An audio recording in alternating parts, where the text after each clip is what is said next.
How often do you find that in your practice you are ordering empirically from your ESP versus taking the data, looking at that elevation map and selecting a lens and building a lens yourself? At this point in your practice, which direction do you find you're using the most often? Pretty easy answer now that I understand it.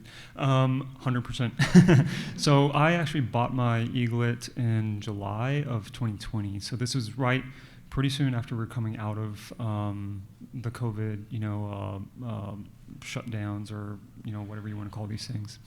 I was that person who just collected fit sets, and I was like oddly proud of it because I thought it somehow made me a better scleral lens fitter, because I had like 15 fit sets at one point, and most of my had just wasn't using.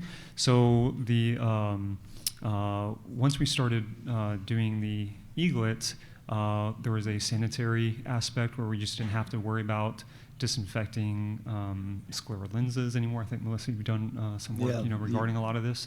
I just didn't really want to deal with it. In the past, we would have had times where we're disinfecting lenses from a lens I used an hour before on a different patient. I grab a different fit set, not because I really want to, but because this one's still being busy disinfecting, so I can't use it now.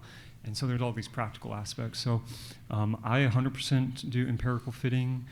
I'll often do refits with the ESP with existing patients that are failing out of their lenses or not satisfied based on fitting or comfort. And in those cases, I design fully empirically now, where we can actually use the data to design a lens, pull the prior parameters from the last GP that they have, as long as that was fairly close to optically neutral. And then we go from there. So, the sky's the limit really with empirical lens design.